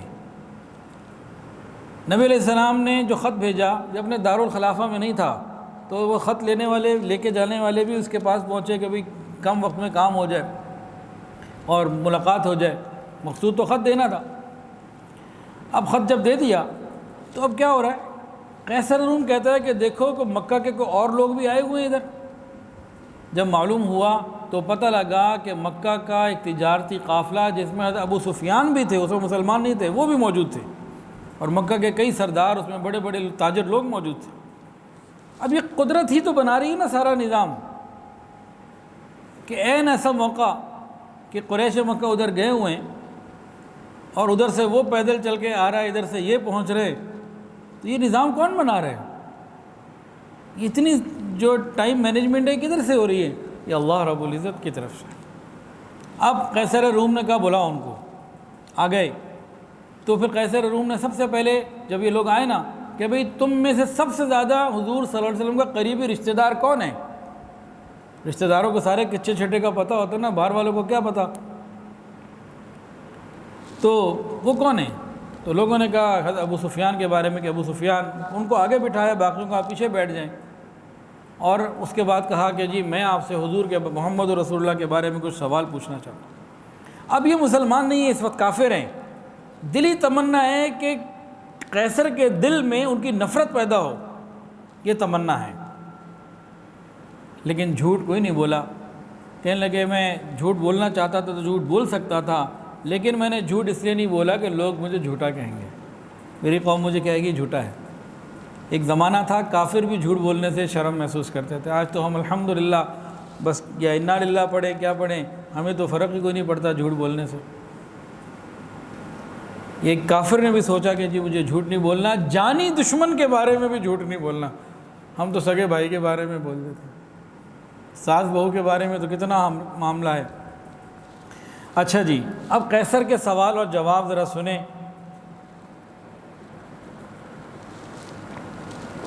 8:30 ہو گئے، بند کر دوں یا پورا کر لوں؟ 10-12 منٹ لگ سکتے ہیں جی، کریں جی۔ اب پھر توجہ کے ساتھ سنیں۔ قیصر روم نے ٹو دی پوائنٹ سوالات پوچھے۔ بھئی ایک بہت بڑی سپر پاور کا وہ بادشاہ ہے، تو سوالات پوچھیں، اور پھر اس نے ان سوالات سے جو نتیجہ نکالا اس کو سنیں۔ اور جواب دینے والے کون؟ جو حضور کے اس وقت سب سے بڑے دشمنوں سے تحقیق ہو رہی ہے۔ سوال پہلا پوچھا ان کا نسب کیسا ہے؟ ابو سفیان نے فرمایا کہ ہمارے ہاں سب سے عالی نسب انہی کا ہے، ان سے بڑھ کر کسی کا نسب نہیں۔ پوچھا ان کے آباء و اجداد میں سے کوئی بادشاہ گزرا؟ کہا نہیں۔ پوچھا ان کے پیروکار کس قسم کے لوگ ہیں؟ کمزور غریب لوگ ہیں یا امیر اور بڑے دولت مند طاقتور؟ کہا نہیں، کمزور اور ضعفاء ہی ہیں بس۔ پھر اگلا سوال، ان کے ماننے والے بڑھ رہے ہیں کم ہو رہے ہیں؟ کہا نہیں، بڑھتے چلے جا رہے ہیں۔ پھر اگلا سوال دیکھیں کیا پوچھا، کیا ان کے ماننے والوں میں سے کوئی واپس مرتد بھی ہوا کہ چلو جی ابھی دعوت تھی قبول کر لی دل لگ گیا اور بعد میں واپس آیا، کہ کوئی ایسا ہوا؟ مگر نہیں، ایسا تو کوئی نہ ہوا، اور آج تک ایسا نہیں ہوا۔ جو ہو جاتے ہیں نا یہ عورت کے چکر میں یا مال کے چکر میں ہوتے ہیں، اسلام سے منحرف ہو کے کوئی ادھر ادھر نہیں جاتا، عورت یا مال یہ تو ملیں گے، لیکن اسلام کو غلط سمجھ کے کبھی کوئی واپس نہیں گیا، یہ بات سمجھنے والی ہے۔ اس کے بعد اس نے پوچھا کیا وہ وعدہ توڑتے بھی ہیں، وعدہ خلافی بھی کرتے ہیں؟ کیا بھی انہوں نے وعدہ خلافی کی؟ تو ابو سفیان کہتے ہیں کہ میں نے کہا کبھی نہیں کی، لیکن آج کل ہمارا ان کا ایک معاہدہ چل رہا ہے، اب دیکھیں پتہ نہیں کیا کرتے ہیں۔ کہتے ہیں یہ بات میں نے لگائی، اور کہتے ہیں فواللہ اللہ کی قسم یہ جو میں نے لگائی تھی اس کی طرف اب قیصر نے توجہ ہی نہیں کی، کہ مجھے کوئی موقع نہیں مل رہا تھا کہ ان کا میں درجہ نیچا کروں، تو یہاں مجھے ایک موقع ذرا سا ملا، میں نے کہا کبھی نہیں کی، لیکن ابھی ہمارا ایک معاہدہ چل رہا ہے، پتہ نہیں اس میں کیا کرتے۔ اور پھر قسم کھا کے کہا کہ فواللہ قیصر نے ادھر التفات ہی نہیں کیا، میری اس بات کو ویسے ہی نظر انداز کر دیا۔ اس کے بعد قیصر روم نے ایک عجیب بات پوچھا کیا کبھی تم ان سے لڑے ہو، لڑائیاں ہوئی ہیں؟ یہ بھی تو پوچھ سکتا نا کیا وہ آپ سے لڑے؟ سمجھ میں آیا پوائنٹ کہ نہیں آیا؟ سوال کیا ہے؟ کیا کبھی تم ان سے لڑے ہو؟ کہا ہاں لڑائیاں ہوئی ہیں۔ قیصر یہ بھی تو پوچھ سکتا تھا کیا وہ تم سے لڑیں؟ یہ اس نے نبی علیہ السلام کا ادب کیا، کیونکہ وہ جانتا تھا کہ انبیاء جو ہوتے ہیں یہ لڑائیوں میں پہل نہیں کیا کرتے۔ یہ پوائنٹ ہوتے ہیں سمجھنے والے۔ پھر قیصر نے پوچھا اچھا لڑائیاں ہوئیں کیسی رہیں؟ جواب دیا کبھی ہم غالب آئے کبھی وہ۔ پھر پوچھا قیصر روم کا دربار ہے، کوئی مسلمان پورے دربار میں موجود نہیں ہے، اور پوچھا کس سے جا رہا ہے؟ جو اس وقت مسلمانوں کا سب سے بڑا دشمن۔ قیصر روم نے کیا پوچھا؟ وہ تمہیں کس چیز کا حکم دیتے ہیں؟ اس وقت جو دشمن خدا تھے، بعد میں تو خیر مسلمان ہیں، صحابہ میں سے بڑے مقام کے صحابی ہیں ابو سفیان رضی اللہ تعالیٰ عنہ، انہوں نے جواب دیا، وہ کہتے ہیں ایک اللہ کی عبادت کرو، کسی کو اس کے ساتھ شریک نہ کرو، کفر اور شرک کے تمام مراسم اور چیزیں تمہارے آباء و اجداد کرتے تھے ان سب کو چھوڑ دو، نماز ادا کرو، زکوٰۃ ادا کرو، سچائی اختیار کرو، پاک دامنی کی زندگی گزارو اور صلہ رحمی کرتے رہو، کہ وہ ان باتوں کا حکم دیتے ہیں۔ سوال جواب مکمل ہو گئے۔ اس کے بعد قیصر روم نے کچھ باتیں کہیں، سنیے مزے لیجئے کیا بات کہی۔ اس نے کہا میں نے تم سے سب سے پہلے نسب دریافت کیا، تم نے کہا ان کا عالی نسب ہے، شریف خاندان ہے، بے شک انبیاء ایسے ہی خاندان میں ہوتے ہیں۔ پھر میں نے تم سے یہ پوچھا کوئی بادشاہ بھی گزرا ہے؟ تم نے کہا نہیں۔ تو وہ یہ میں نے اس لیے پوچھا تھا کہ ایسا نہ ہو کہ اوپر سے کوئی بادشاہ گزرا ہو اور وہ اپنی گئی ہوئی سلطنت واپس لینا چاہتے ہوں اور ملک لینا چاہتے ہوں، تو یہ بات بھی ختم ہو گئی۔ پھر میں نے تم سے پوچھا تھا کیا وہ جھوٹ بولتے ہیں؟ تم نے کہا نہیں۔ تو جس سے میں نے یہ سمجھا یہ کیسے ممکن ہے کہ ایک شخص بندوں پر تو جھوٹ نہ باندھے، اللہ پہ جھوٹ باندھے کہ میں اللہ کا نبی ہوں یوں کہہ دے؟ تو یہ بھی تم نے کہا۔ پھر میں نے تم سے پوچھا ان کے ساتھ ضعفاء اور کمزور ہیں یا امیر لوگ؟ تم نے کہا ضعفاء، تو انبیاء کے ساتھ ابتدا میں ہمیشہ ضعفاء ہوتے ہیں۔ پھر میں نے پوچھا کیا ان کے ماننے والے بڑھ رہے ہیں یا کم ہو رہے ہیں؟ تم نے کہا بڑھ رہے ہیں۔ تو انبیاء کے ساتھ یہی ہوتا ہے، آہستہ آہستہ بڑھتے رہتے ہیں، پھر کمال تک پہنچتے ہیں۔ پھر میں نے تم سے پوچھا تھا کیا ان کے دین میں کچھ داخل ہونے کے بعد ناراض اور بیزار ہو کے کوئی واپس بھی جاتا ہے؟ تم نے کہا نہیں۔ تو کہا کہ بے شک میں نے اس سے یہ نتیجہ لیا کہ بے شک ایمان کا حال ہی یہی ہے کہ جب ایمان کی حلاوت اور ایمان کی شیرینی اور اس کی راحت دلوں میں بھر جائے تو پھر انسان واپس نہیں جا سکتا، وہ کسی طریقے سے نہیں نکلتی۔ یہاں کوئی مسلمان نہیں ہے، یہ کافر ہی آپس میں باتیں کر رہے ہیں۔ پھر میں نے تم سے پوچھا کیا وہ بدعہدی کرتے ہیں؟ تم نے کہا نہیں۔ تو بے شک انبیاء کی یہی شان ہے کہ وہ بدعہدی نہیں کرتے۔ پھر میں نے تم سے لڑائی کے متعلق پوچھا، تم نے کہا کبھی وہ غالب کبھی ہم غالب۔ تو یاد رکھو بے شک انبیاء کے ساتھ ابتدا میں ایسا ہی اللہ تعالیٰ معاملہ کرتے ہیں، کبھی غالب ہوتے ہیں اور کبھی مغلوب ہوتے ہیں، تاکہ ان کے ماننے والوں کا صدق اور اخلاص کھل جائے اور جو کھرے ہیں وہ کھرے ثابت ہو جائیں، کھوٹے ہیں اور کھوٹے ثابت ہو جائیں، اور انجام کار غلبہ انہی کو ہوتا ہے۔ پھر میں نے تم سے پوچھا وہ کن چیزوں کا حکم دیتے ہیں؟ تم نے کہا اللہ کی عبادت کا، شرک اور بت پرستی سے منع کرتے ہیں، نماز، زکوٰۃ، سچائی، پاک دامنی اور صلہ رحمی کا حکم دیتے ہیں۔ اگر یہ چیزیں جو تم نے بیان کی ہیں صحیح ہیں تو بلا شبہ وہ اللہ کے نبی ہیں، اور وہ عن قریب اس جگہ کے مالک ہوں گے جہاں میں کھڑا ہوں۔ کہ ابو سفیان جو کچھ تم نے کہا اگر یہ سب سچ ہے تو بلا شبہ وہ اللہ کے نبی اور پیغمبر ہیں، اور عن قریب وہ اس جگہ کے مالک، ایک سپر پاور کا جو بادشاہ ہے وہ بول رہا ہے کہ وہ عن قریب اس جگہ کے مالک ہوں گے جہاں میرے آج دونوں قدم ہیں۔ اور مجھے معلوم تھا یہ نبی آنے والے ہیں، لیکن اتنا گمان نہیں تھا کہ یہ مکہ میں تمہارے لوگوں میں آئیں گے۔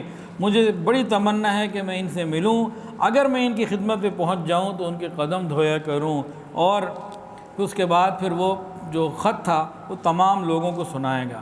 جیسے ہی خط کا سنانا تھا سب نے شور مچا دیا، اور ایک دم ماحول جو ہے اس کا بدل گیا دربار کا، جب سب لوگوں کو خط کا علم ہوا۔ تو کہ ابو سفیان کہتے ہیں ہمیں تو پھر اس وقت باہر نکال دیا اور اندر پھر اپنا معاملہ چلتا رہا۔ ابو سفیان کہتے ہیں میں جب باہر آیا تو میں سوچ رہا تھا کہ محمد رسول اللہ، ان سے تو روم کا بادشاہ بھی ڈرتا ہے، اور میرے دل میں یقین آ گیا کہ یقیناً ان کا دین پوری دنیا پہ غالب ہو کے رہے گا۔ اچھا، یہاں تک تو بات ابو سفیان کی آئی۔ آگے پھر کتابوں میں لکھا ہے، امام زہری رحمۃ اللہ فرماتے ہیں عبد الملک بن مروان کے زمانے میں ایک عیسائی بہت بڑا عالم تھا، ابن الناطور اس کا نام تھا۔ وہ اس میٹنگ میں شریک تھا، اور جب نجاشی نے پڑھ کے سنایا نا اور کہا کہ نبی علیہ السلام حق ہیں، وہ تو جناب جتنے قسیسین، رہبان اور ان کے پادری اور عیسائی تھے وہ سارے کے سارے غصے میں آ گئے۔ اور اس زمانے میں ایک بہت بڑا عیسائیوں کا عالم تھا، زغاتر نام تھا اس کا، زغاتر رومی۔ اس نے اس سے پوچھوایا قیصر روم نے کہ ہاں بھی بتاؤ نبی علیہ السلام کے بارے میں کیا کہتے ہو، نشانیاں اور تفصیلات بتائیں، خط کا ذکر کیا۔ تو اس نے کہا ارے یہ تو وہی نبی ہیں جن کا ہمیں انتظار ہے اور جن کے بارے میں عیسیٰ علیہ السلام نے بشارت دی، میں ان کی تصدیق کرتا ہوں اور میں ان کی اتباع کروں گا، ان کے نبی ہونے میں کوئی شک نہیں، تم ان کی اتباع کرو۔ بادشاہ نے جب اپنے سب سے بڑے عالم سے بھی پتہ کر لیا تو ایک بہت بڑا دربار لگایا اور بہت امپورٹنٹ بات کرنے کے لیے، اور سب کو بٹھایا، خود اوپر ایک جھروکے میں بیٹھا، نیچے نہیں بیٹھا، اپنی حفاظت کے لیے اوپر بیٹھتے تھے اور لوگ نیچے بیٹھا کرتے تھے، کہ اوپر سے پھر آرڈر دیا کرتے تھے۔ اور اس نے لوگوں کو، سپاہیوں کو حکم دیا سارے دروازے بند کر دو اچھے طریقے سے، اور یہ جناب کیبنٹ ساری بیٹھی ہوئی تھی۔ اب وہاں پہ قیصر روم نے ایک تقریر کی چھوٹی سی، کہنے لگا اے گروہ روم، اے میری قوم کے لوگوں، تحقیق میں نے تم کو ایک ایسے عظیم الشان خیر کے لیے جمع کیا ہے، وہ یہ ہے کہ میرے پاس اس شخص کا خط آیا ہے جس میں اس نے مجھ کو اپنے دین کی دعوت دی ہے، اور تحقیق کی خدا کی قسم یہ وہی نبی ہیں جن کے ہم منتظر ہیں اور اپنی کتابوں میں ان کو پاتے ہیں۔ پس آؤ اور ڈرو اور ہم سب مل کر ان کا اتباع کریں، ان کی تصدیق کریں، تاکہ ہماری دنیا اور ہماری آخرت دونوں سلامت رہیں۔ یہ سنتے ہی جتنے پادری تھے اور ان کے قسیسین، رہبان، وہ سارے کے سارے چلا اٹھے اور شور کرنے لگے، اور سب نے بھاگنا وہاں سے شروع کیا۔ دیکھا تو دروازے بند تھے، بھاگ بھی نہ سکے۔ بادشاہ نے جب اس افراتفری اور شور کو، ہنگامے کو دیکھا، کہا آؤ بیٹھ جاؤ بیٹھ جاؤ، اصل میں تمہیں آزمانا چاہتا تھا کہ تم اپنے دین پہ پکے ہو بھی کہ نہیں۔ تمہاری مذہبی، اب یہ عیاری شروع کر دی اس نے، تمہاری مذہبی پختگی دیکھ کر مجھے بڑی خوشی ہوئی ہے، اور تم واقعی اہل حق ہو اور اپنے دین پہ پکے ہو۔ یہ خوشامد شروع ہو گئی۔ جیسے ہی بادشاہ کی زبان سے یہ باتیں سنی، تمام لوگوں نے اسی وقت بادشاہ کو سجدہ کیا۔ بادشاہ اس میٹنگ سے واپس آیا، حضرت داحیہ کلبی رضی اللہ تعالیٰ جنہوں نے خط پیش کیا تھا ان کو بلایا اور تنہائی میں 1 to 1 ملاقات کی۔ کہا کہ بھئی مجھے اندیشہ ہے کہ یہ سارے مجھے جان سے مار دیں گے، اگر مجھے اپنی جان کا خوف نہ ہوتا تو میں ضرور اتباع کرتا اور سب کچھ کرتا۔ تم ایسا کرو کہ زغاتر رومی جو سب سے بڑا اسقف اعظم ہے اس کے پاس چلے جاؤ، اس کو جا کے یہ بات بتاؤ، اس کو دعوت دو، اور لوگ اس کی زیادہ قدر کرتے ہیں، اس کا یہاں بہت بڑا ایک حلقہ ہے، اور روم کا ہر شخص اس کی عزت کرتا ہے، ہر شخص کے دل میں اس کی محبت ہے، اور وہ کھرا آدمی ہے، تم جا کے ان کو یہ پیغام دو۔ حضرت داحیہ رضی اللہ عنہ اس کے پاس چلے گئے، جیسے ہی جا کے اس کو پیغام دیا، وہ تو تیار بیٹھا ہوا تھا حق ماننے کے لیے، اس نے تو ایک ایک بات کو قبول کیا اور کہا کہ واقعتاً وہ نبی ہیں اور ہماری کتابوں میں ان کا پورا تذکرہ موجود ہے۔ اس وقت ایک کالے رنگ کا لباس پہنا ہوا تھا زغاۃ الرومی، یہ اندر گیا، نہا دھو کے ایک سفید کلر کا صاف ستھرا لباس پہن کر آیا، اپنے عصا کو لیا، کلیسا میں جا کے کھڑا ہوا، لوگوں کو جمع کیا اور مخاطب کر کے کہا، اے میری قوم کے لوگوں، اے گروہ روم، احمد مجتبیٰ صلی اللہ علیہ وسلم کی طرف سے خط آیا ہے جس میں ہم کو اللہ تعالیٰ کی طرف بلایا گیا ہے۔ میں تو گواہی دیتا ہوں کہ اللہ کے سوا کوئی معبود نہیں اور احمد مجتبیٰ صلی اللہ علیہ وسلم اس کے بندے اور رسول ہیں۔ جیسے ہی اس نے کہا، سارے کے سارے لوگ اس پر ٹوٹ پڑے اور اس کو اسی وقت ختم کر دیا۔ بات پوری ہوئی اور اسی وقت آگے بڑھے اور فوری طور پر ان کو مار کے چھوڑا، بالکل ختم کر دیا۔ اب حضرت داحیہ واپس آئے اور قیصر روم سے جا کے کہا کہ جی وہاں تو یہ ہوا ہے، تو قیصر روم نے کہا، مجھے ڈر ہے کہ میرے ساتھ بھی یہی ہوگا۔ میں مانتا ہوں کہ وہ نبی برحق ہیں، ہم غلط ہیں، ہماری کتابوں میں ان کا پورا ذکر ہے، لیکن اگر میں نے بھی یہ کیا تو میرے ساتھ بھی وہی ہوگا جو زغاۃ الرومی کے ساتھ ہوا ہے۔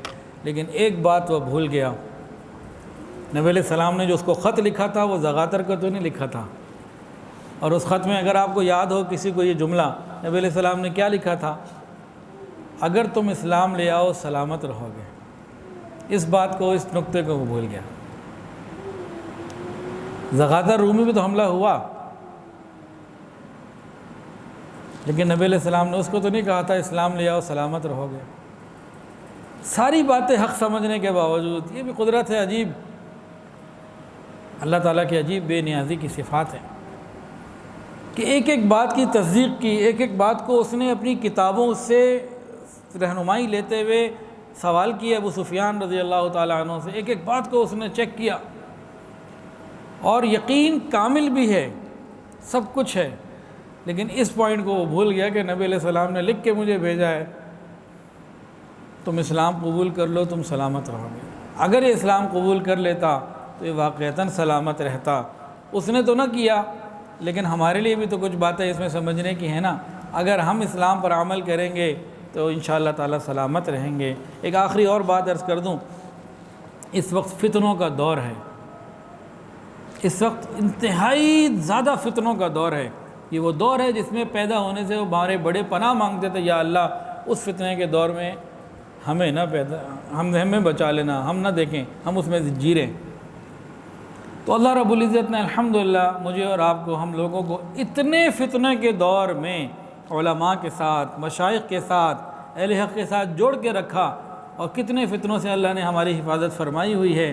اس کیفیت کو، اللہ کی محبت کو، اللہ تعالیٰ کی اس رحمت کو، اللہ تعالیٰ کی اس عنایت کو دیکھتے ہوئے میرے دل میں یہ گمان پیدا ہوتا ہے کہ انشاءاللہ اللہ تعالیٰ قبر کے فتنوں میں بھی اسی طرح ہماری حفاظت فرما لیں گے، اور قیامت کے دن بھی انشاءاللہ تعالیٰ اس دن بھی ہماری حفاظت فرما لیں گے۔ ضرورت اس بات کی ہے کہ ہم علماء اور مشائخ کے ساتھ اپنا جتنا رابطہ بڑھ سکتا ہے وہ بڑھائیں، تاکہ فتنوں سے حفاظت دنیا میں بھی ہو اور آخرت میں بھی ہو۔ جیسے کہ داحیہ قلبی نے اس کو کہا تھا نا کہ اگر تم قبول کر لو گے دنیا بھی تمہاری اور آخرت بھی تمہاری، تو ہم اس کو قبول کر لیں، انشاءاللہ دنیا بھی ہماری اور آخرت بھی ہماری۔ وآخر دعوانا ان الحمدللہ رب العالمین۔ اچھا جی، ایک اعلان ہے، یہاں پہ ہیڈ آفس میں ہمارے 9 جون سے یعنی آئندہ بدھ سے کورس کا آغاز ہو رہا ہے، جس کے داخلے شروع ہو چکے ہیں۔ تعلیم بالغاہ کا کورس ہے، اس میں تجوید، تفسیر، حدیث، فقہ کے مختلف جو ہے نا وہ مضمون پڑھائے جائیں گے، اور صرف 3 مہینے کا ہے اور شام کے اوقات میں ہے۔ تو تعلیم بالغاہ کورس ہے، تو اس میں بھئی ہم کوشش کریں خود بھی آئیں اور لوگوں کو بھی یہ پیغام دیں، زیادہ سے زیادہ لوگ آئیں۔ تعلیم بالغاہ والوں کی ایک مشابہت بڑی پیاری ہے، وہ کیا؟ کسی کو شرم آتی ہے، میں 40 سال کا ہو گیا، میں نے اردو ہی نہیں آتا، مجھے نماز نہیں صحیح آتی، میری عمر 60 سال ہو گئی، یہ ہو گیا وہ ہو گیا، اس طرح کے وسوسے آ جاتے ہیں نا کہ عمر بڑی ہے تو میں کیسے اب جاؤں۔ تو ان لوگوں کے لیے ایک بڑی پیاری مشابہت ہے۔ صحابہ کرام بھی جب مسلمان ہوتے تھے نا، کوئی 30 40 کو 50 کو 60 کو 100 سال کے ہوتے تھے، تو ان کا بھی سارا سلسلہ تعلیم بالغاہ کا ہی تھا۔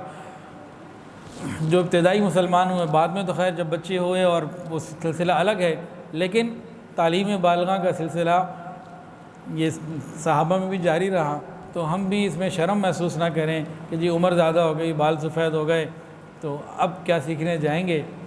تو بھئی شوق سے آئیں، اوروں کو بھی لائیں تاکہ اللہ تعالیٰ اس کو قبول فرمائے اور ہمارے لیے نجات کا ذریعہ بنائے. وآخر دعوانا ان الحمدللہ رب العالمین. ویڈیو کے نیچے سبسکرائب کے بٹن پہ کلک کریں، بیل کے آئیکن پہ کلک کیجئے تاکہ ہر نئی ویڈیو کی نوٹیفیکیشن آپ کو مل جائے.